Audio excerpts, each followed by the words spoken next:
St. Patrick's Day.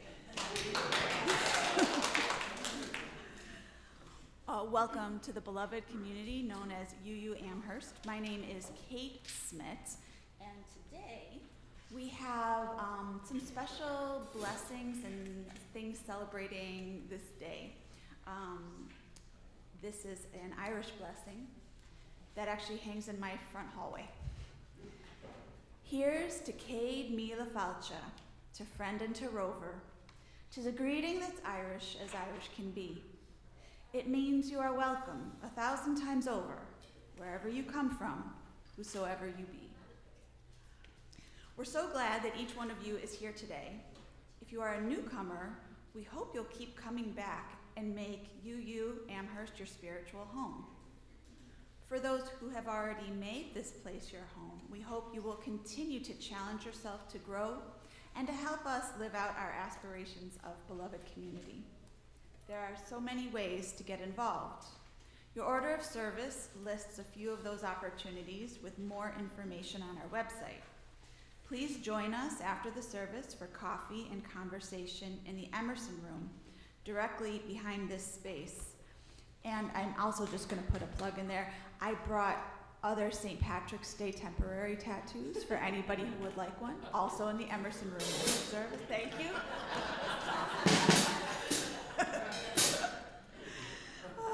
Children and youth are invited to leave following the Labyrinth meditation to have some multi-age fun and values building and return for the last song and announcements. For those gathered in the chapel, I urge you to either place your phone on airplane mode or to turn it off completely to free up web bandwidth for the live stream. If you will, now would be a great time to do that.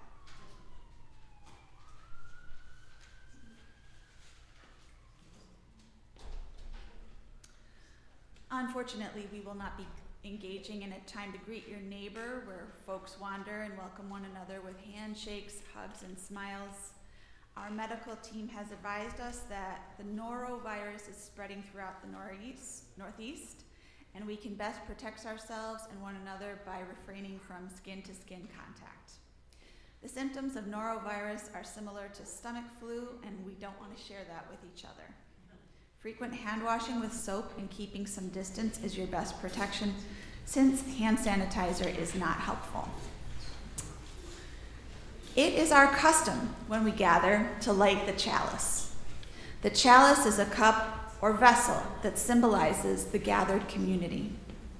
The flame represents the spark that each one of us brings to represent the light of truth, the warmth of community, and the fire of our commitment to bring more compassion and justice to the world.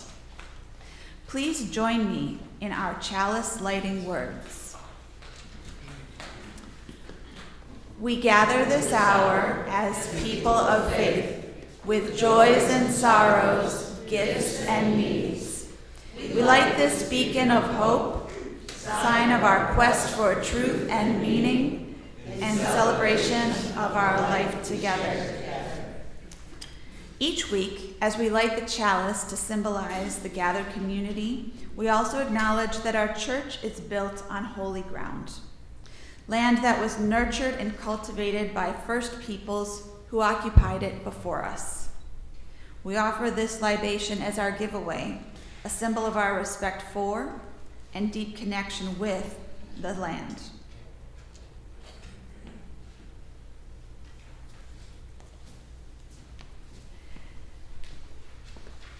Our song of intention this morning can be found in the Teal hymnal. It's number 1008. When our heart is in a holy place, I invite you to rise in body or spirit and feel free to do a little dancing since the band is here. All right, count us in, Ron.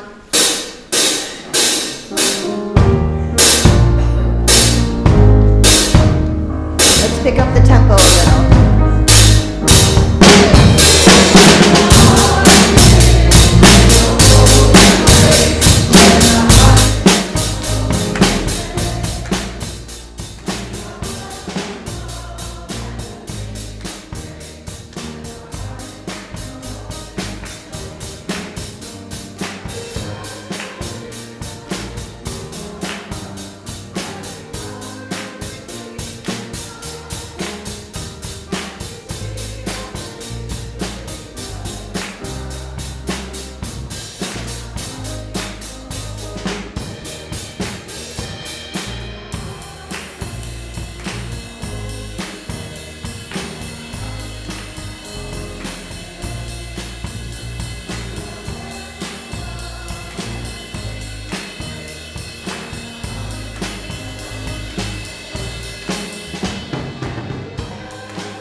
are a beloved community, a gathering of people who have chosen to journey together, to encourage one another, and to be part of something important and life-changing.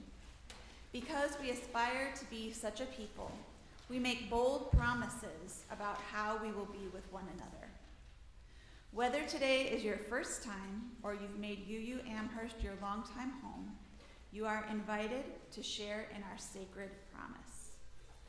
Together we promise to gather in compassionate community, to celebrate diversity of thought and unity of spirit, and to seek wholeness for ourselves, our children, and our world.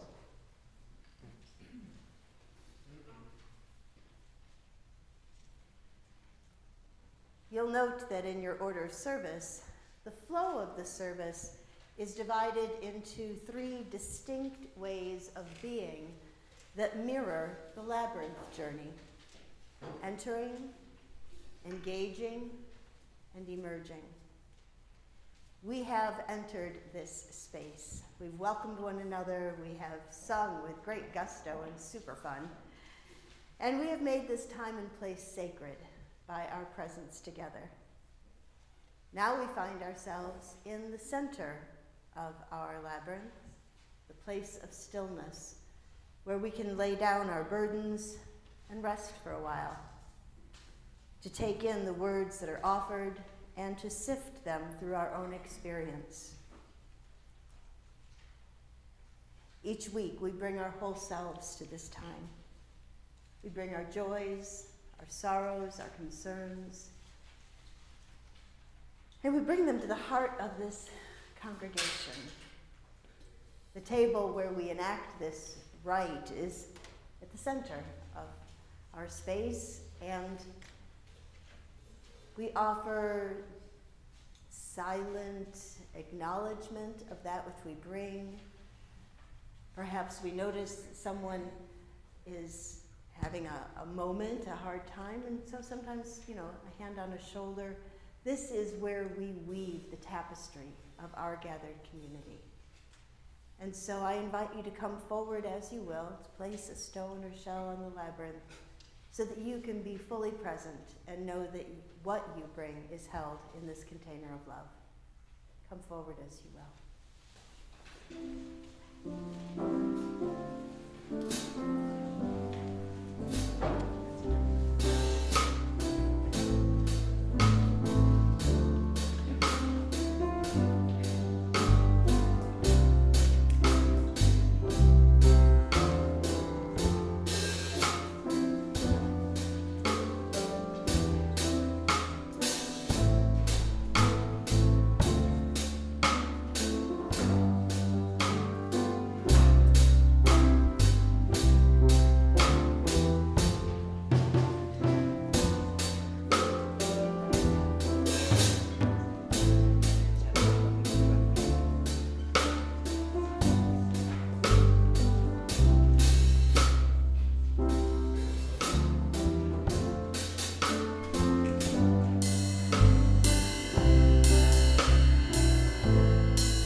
Hold in our hearts all who are suffering.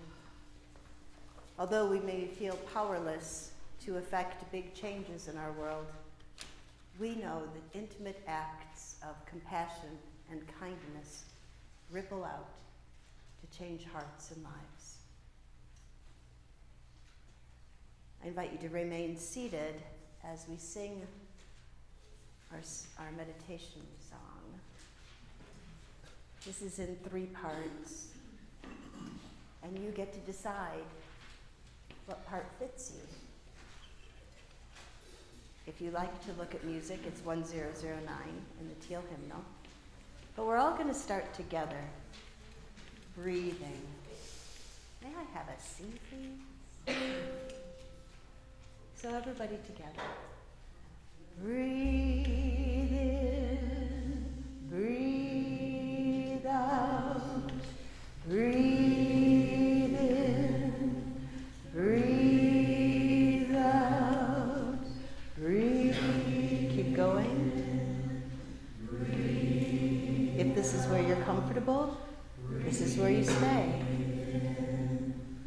If you're feeling a little adventurous, you can join me for part 2. When I breathe in, I'll breathe in peace. When I breathe out, I'll breathe out love. When I breathe in, I'll breathe in peace. When I breathe out, I'll breathe out love. When I breathe in, I'll breathe in peace. When I breathe out, I'll breathe out love. When I breathe in, I'll breathe in. When I breathe out, I'll breathe out love. When I breathe in, we'll keep it to 2 parts. I'll breathe in peace. When I breathe out, I'll breathe out love. When we know it better, there is a 3rd part that I look forward to us enjoying together. Kate, would you like to introduce our Time for All Ages? Kate suggested some elements to the service that would go with the day. So, it being St. Patrick's Day, I don't know if anybody's seen Riverdance before. A couple of people have. Okay, it's this amazing performance, Irish dancers, and this is the finale. This is the original tour in 1994, and every time it just fills me with so much energy. So I hope you enjoy it.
turn.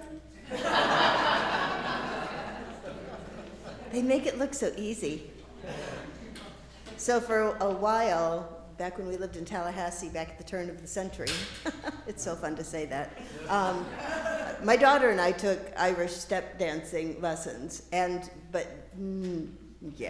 that was not us. So when Kate suggested this and I watched it, I'm like, oh, I wonder if I can still do the steps. Let me tell you how gravity has shifted for me in all those years. Yeah, I know. Ron, you're killing me here. So we are going to sing our kids to their activities. And this is a new song to us. Last week I sang it, and this week we're all going to sing it. There is a copy in the order of service that you picked up in case you are a person who reads music. I would be very grateful for your support.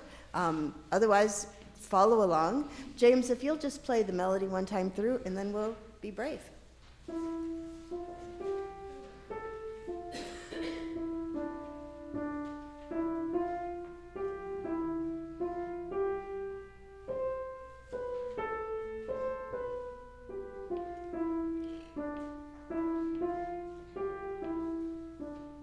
So kids are dismissed as we sing. Go in love, our hearts go with you. Go in joy, our hopes go too. Learn in love and grow in wisdom. Shine your light in all you do. Isn't that lovely?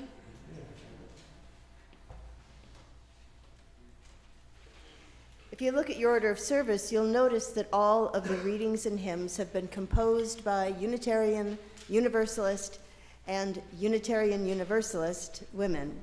For those of you who know our history, that didn't just sound like a whole bunch of repetition, because we started as two and then we became one.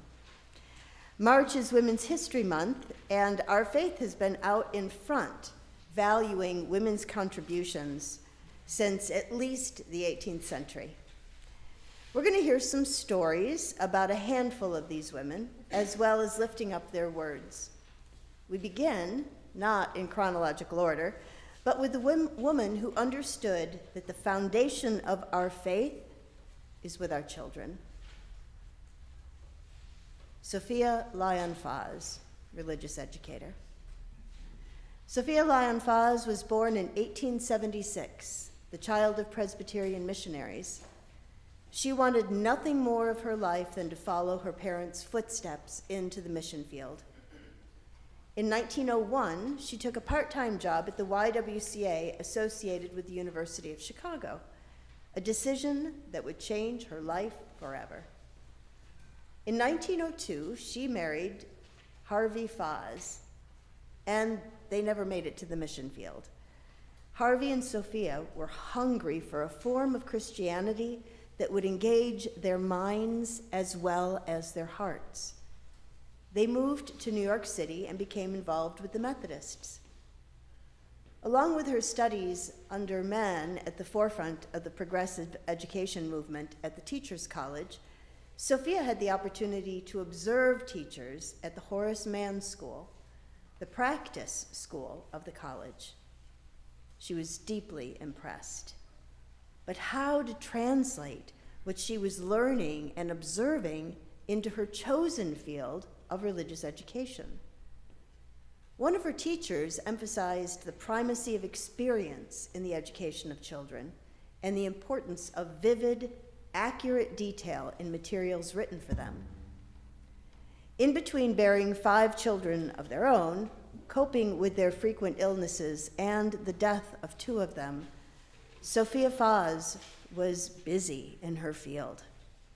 She took courses in writing, lectured at religious education conferences, taught Sunday school classes in the experimental Sunday school run by Teachers College, taught church school leaders, and wrote numerous articles. As she hammered out her increasingly liberal theology and its implications for religious education, she found herself drawing more and more on the natural sciences, on the religion of primitive peoples.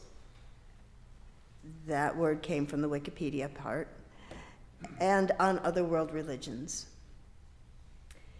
Sophia found that few Methodist ministers were willing to support her progressively liberal ideas about religious education, and in 1923, she entered seminary. Sophia's work had caught the attention of the Unitarians, and in 1930, she was invited to present at a conference on religious education. And the rest, as they say, is history. Sofia Lyon Fahs transformed religious education by adding experience and experimentation. When she died in 1978 at the age of 101, I know, I think she did a lot of that Irish dancing. But take your sticks away, Ron. Oh, his foot. So by the time she died, she had many, many books and religious education curricula to her credit. And we still look to her innovations to create relevant and nurturing educational experiences for Unitarian Universalist children and youth, as we seek to introduce them to timeless themes and to develop critical thinking necessary to discover their own religious identity and path. And may I say that that is one of the primary things that separates Unitarian Universalist religious education from other faith traditions. We train our kids to have critical thinking, and at the end of that, we know that they may not choose to stay in this faith. They may choose other paths, and we're good with that. But we really hope they stay. Sofia Lyon Fahs lived her life knowing that it matters what we believe. Kate, would you join me?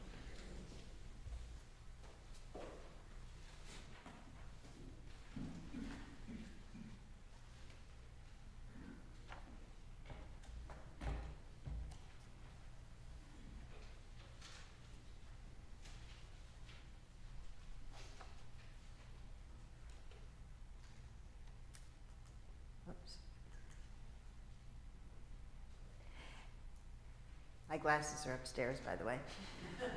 Some beliefs are like walled gardens. They encourage exclusiveness and the feeling of being especially privileged. Other beliefs are expansive and lead the way into wider and deeper sympathies. Some beliefs are like shadows, clouding children's days with fears of unknown calamities. Other blessings are like sunshine, blessing children with the warmth of happiness. Some beliefs are divisive, separating the saved from unsaved, friends from enemies. Other beliefs are bonds in a world community, where sincere differences beautify the pattern. Some beliefs are like blinders, shutting off the power to choose one's own direction. Other beliefs are like gateways, opening wide vistas for exploration. Some beliefs weaken a person's selfhood. They blight the growth of resourcefulness. Other beliefs nurture self-confidence and enrich the feeling of personal worth. Some beliefs are rigid, like the body of death, impotent in a changing world. Other beliefs are pliable, like the young sapling, ever growing with the upward thrust of life. What a wise woman was Sofia Lyon Fahs.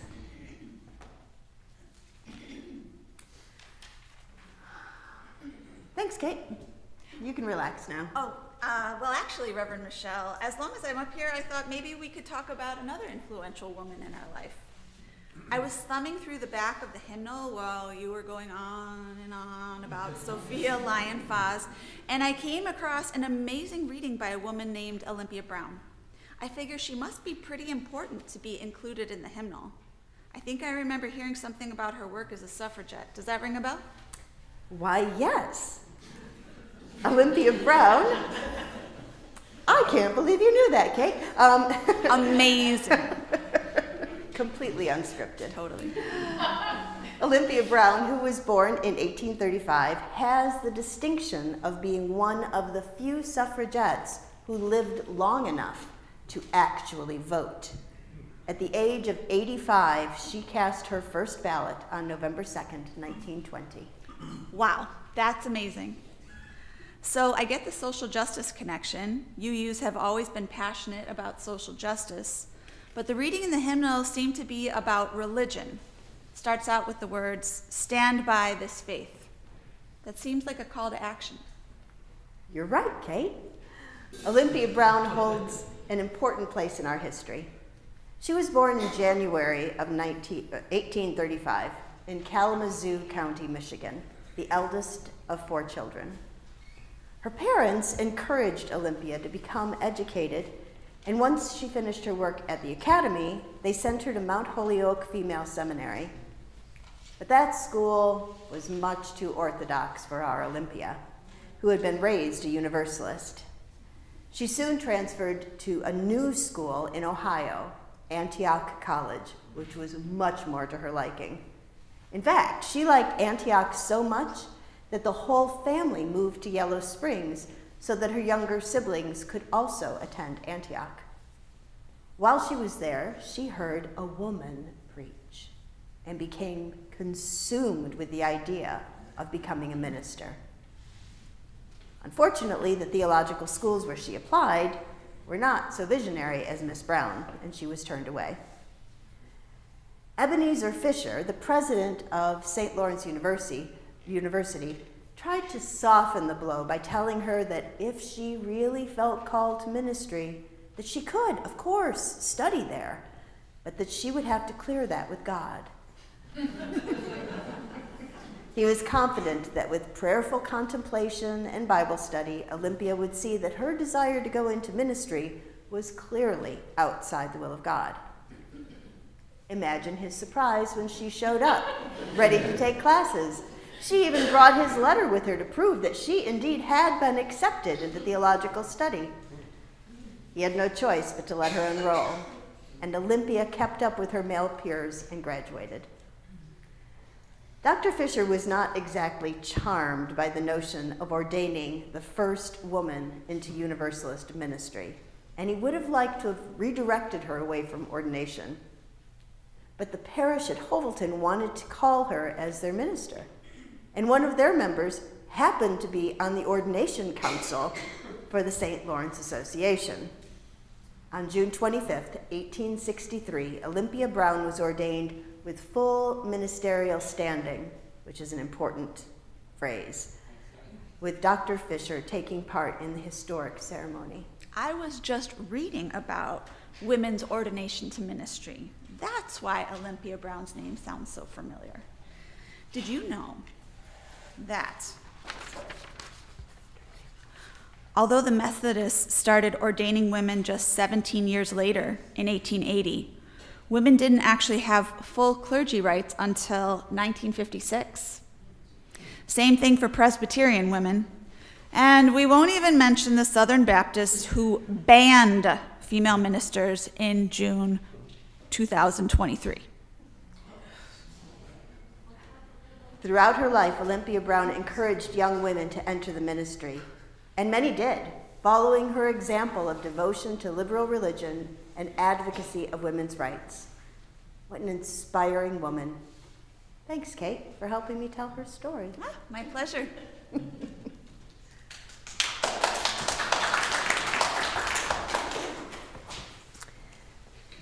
So I will share with you, whoopsie daisy, double microphone is never a good idea. I will share with you her pivotal statement, "Stand by this faith."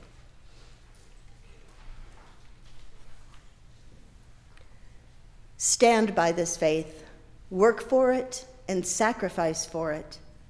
There is nothing in all the world so important as to be loyal to this faith, which has placed before us the loftiest ideals, which has comforted us in sorrow, strengthened us, for noble duty and made the world beautiful. Do not demand immediate results, but rejoice that we are worthy to be entrusted with this great message, that you are strong enough to work for a great true principle without counting the cost.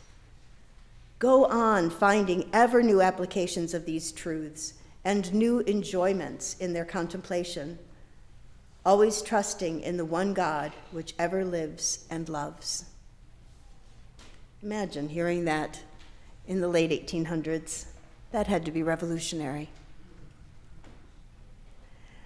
Our song of affirmation this morning is found in the Teal hymnal, Fire of Commitment.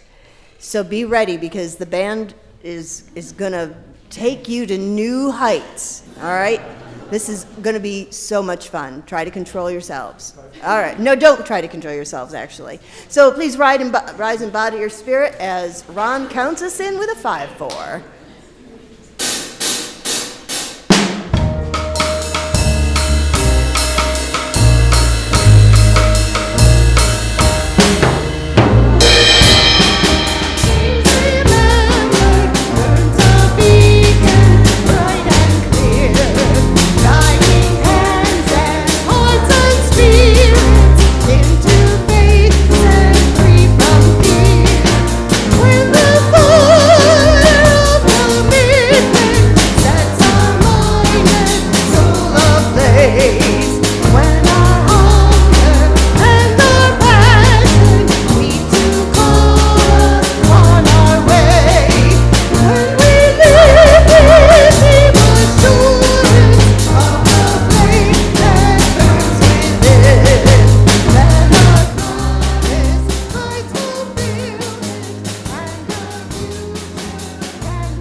You just need to stand there and feel it. Okay, now you may be seated.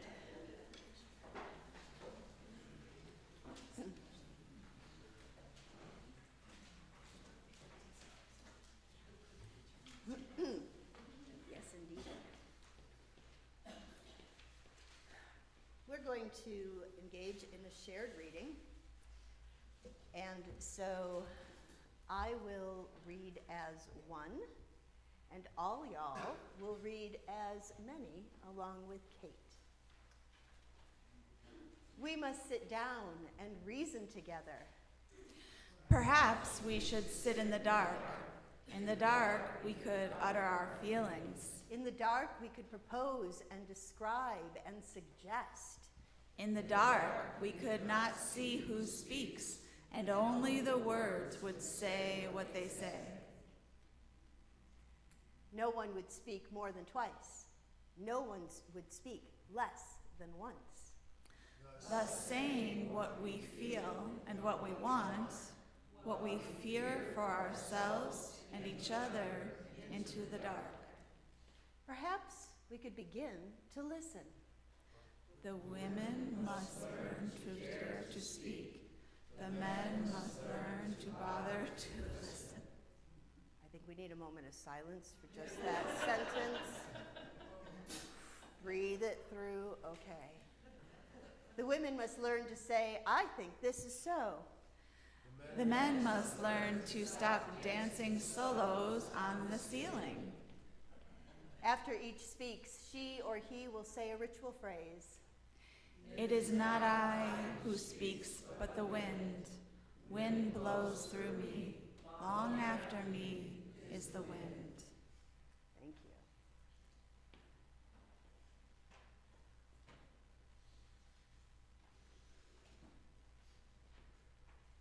I first heard the call to ministry in 1970. I was 8 years old and attended the old Wesleyan church with my grandparents.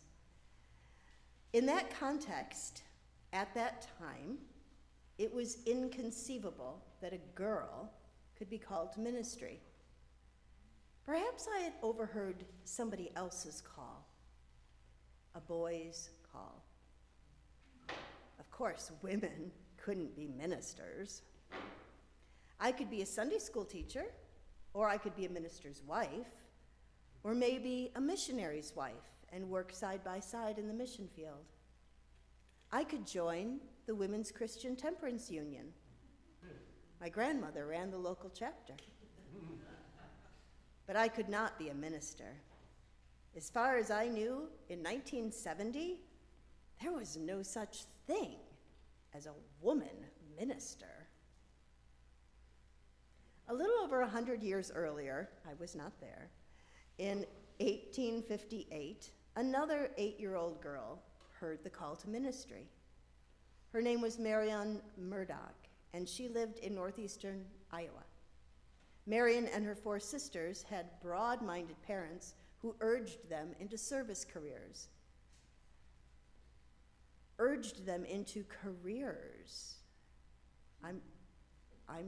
I just need a moment. It's amazing.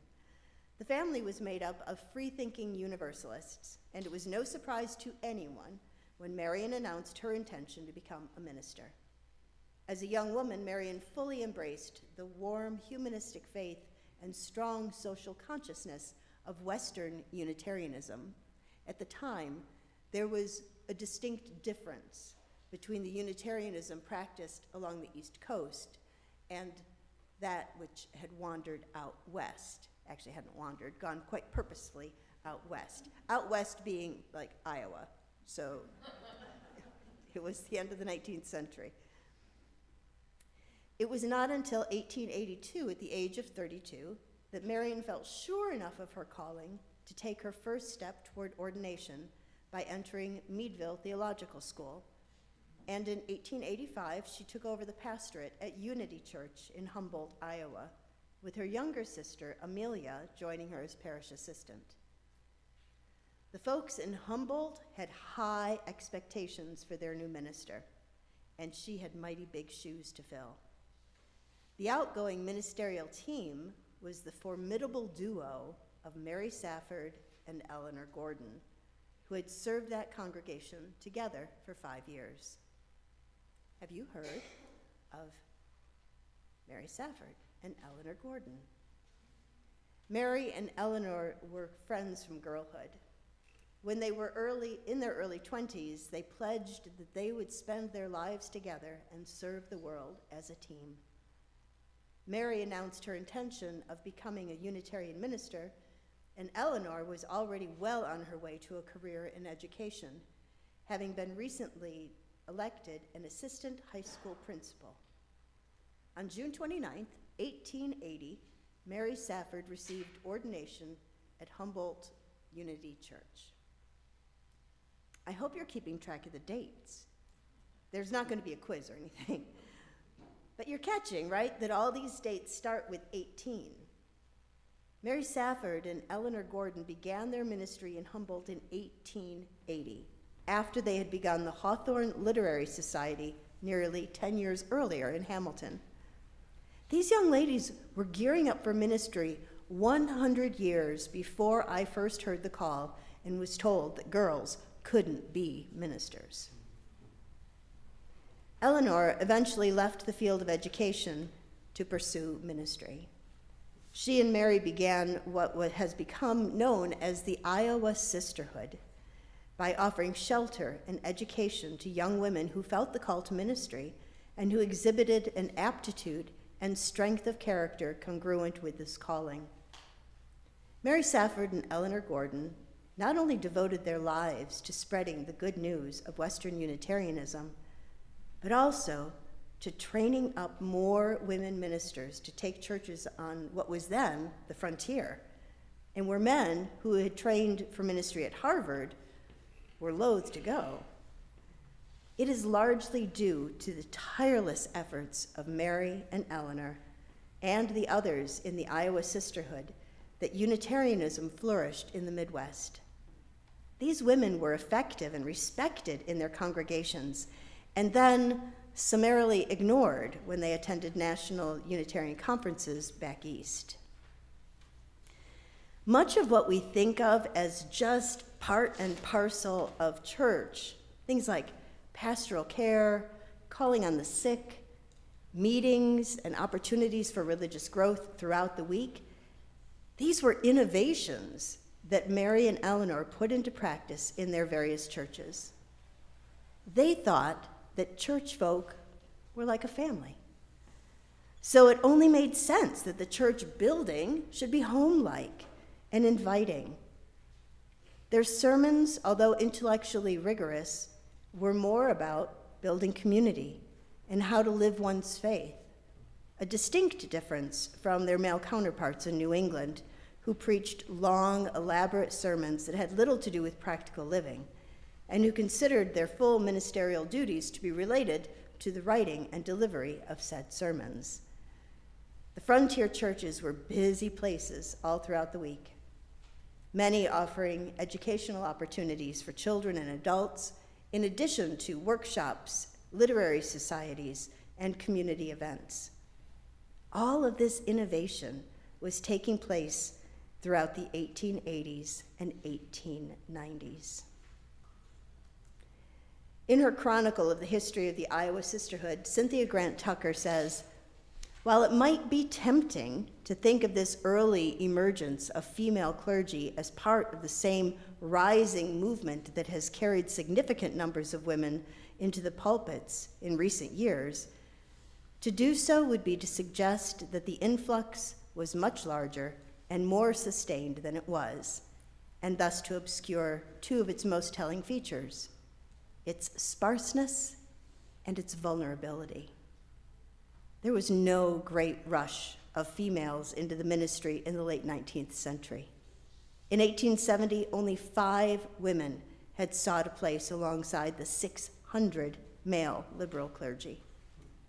20 years later, the Universalists and Unitarians together had ordained only about 70. Approximately 20 of those 70 were the Unitarian women who made up the Iowa Sisterhood. Now, this should be the moment in the sermon where we celebrate, wow, we have come such a long way. But in truth, even though there are many women in liberal ministry, Unitarian Universalist churches, now we've just gone over the edge to 51% of UU clergy are women.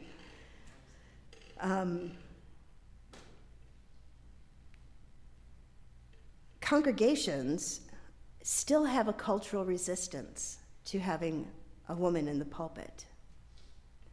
On average, women ministers make 20 to 30% less than their male counterparts. Women most often find themselves in smaller congregations, partly by their own choice, and partly because congregations prefer a male to be at the helm in these what we call big steeple churches, churches with members of 600 or more. A woman with the same credentials as a man is more likely to end up working as an interim or assistant minister, a chaplain, or a social worker. I feel very blessed, by the way. So do we.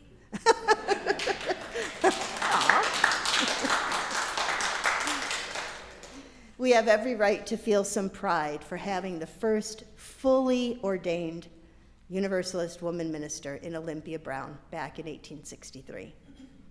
We have every right to a little smile of satisfaction at the paradigm-shifting work in religious education of Sofia Lyon Fahs and her lifelong commitment to opening the religious world to the next generation of our liberal faith.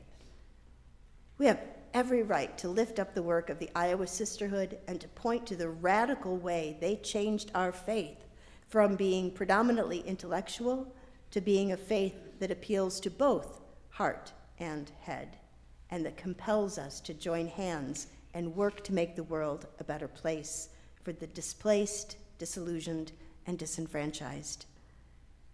We can be elated that the immediate past president and current president of the Unitarian Universalist Association are women. But the work is not done.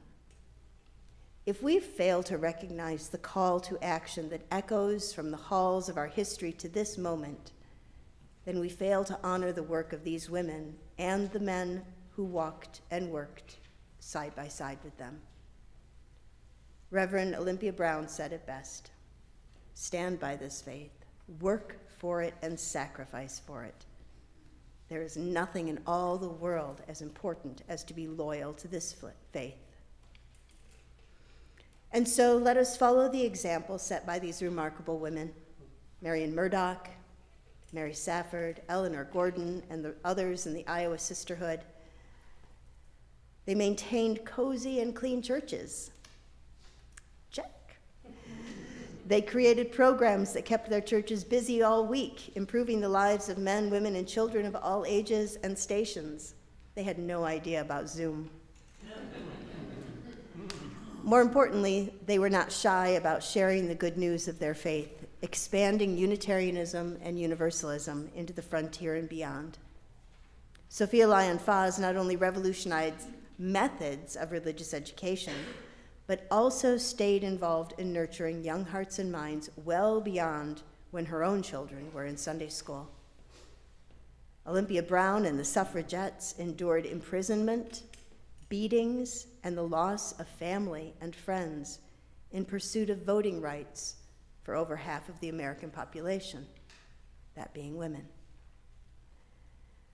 Reverend Susan Frederick Gray and Reverend Dr. Sophia Betancourt brought and bring their formidable intellect and compassion to lead Unitarian Universalism into a new day as we endured the trauma of a devastating pandemic and continue the work of rebuilding.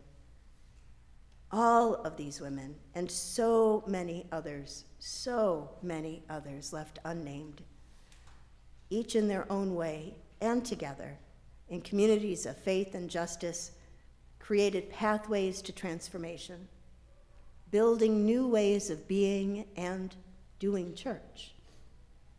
Can we do any less? We can sing about it. Let's sing Building a New Way. It's in the Teal Hymnal 1017. The words will be up front, and this is going to be sort of a gospel swing, Ron, so bring us in.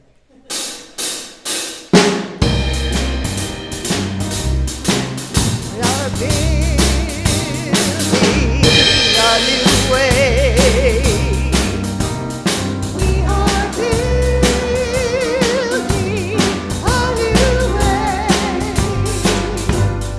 We are building a new way. Feeling stronger every day. We are building a new way.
Ha ha ha ha. As we extinguish our chalice flame. We extinguish this flame, but not the light of truth, the warmth of community, or the fire of commitment. These we carry in our hearts until we are together again. We have reached, you may be seated for a few brief announcements. Remember that labyrinth?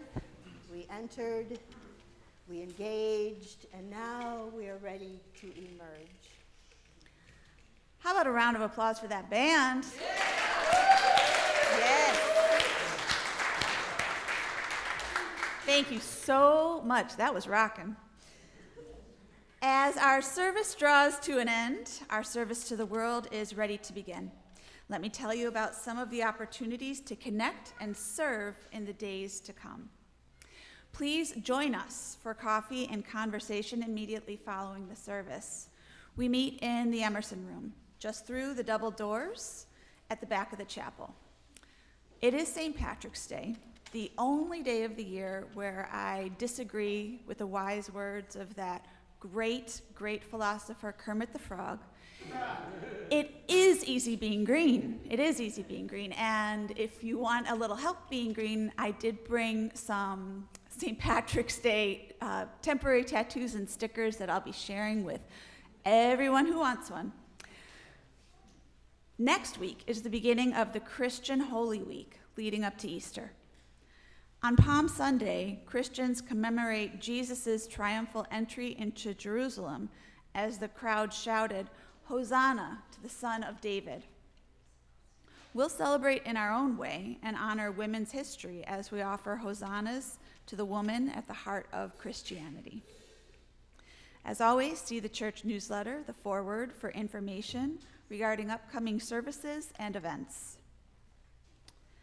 We invite you to participate in supporting the mission and ministry of UU Amherst with your financial gifts at the end of the service. You'll find a green basket at the back of the chapel to receive your contributions, or you can give online or text your gift to the number on the screen. Your gifts and participation are important because we pick fruit from trees we did not plant. We drink water from wells we did not dig. This is as it should be, so long as we dig and plant for those who come after us. Your generous giving supports the work of this congregation.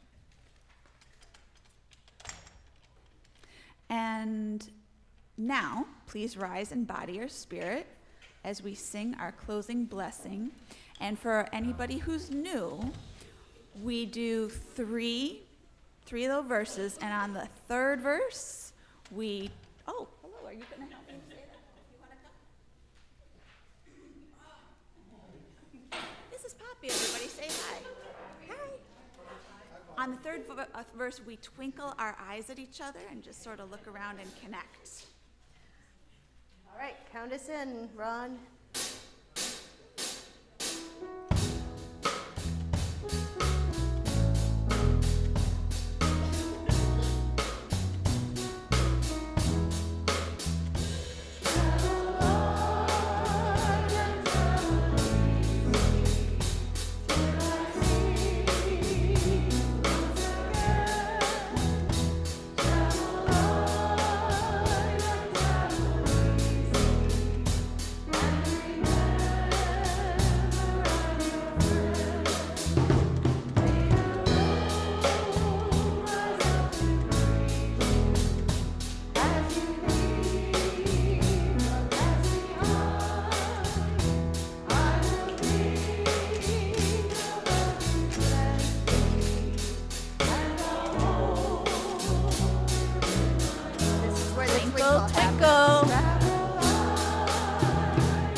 On this St. Patty's Day, we close our service with a traditional Irish blessing.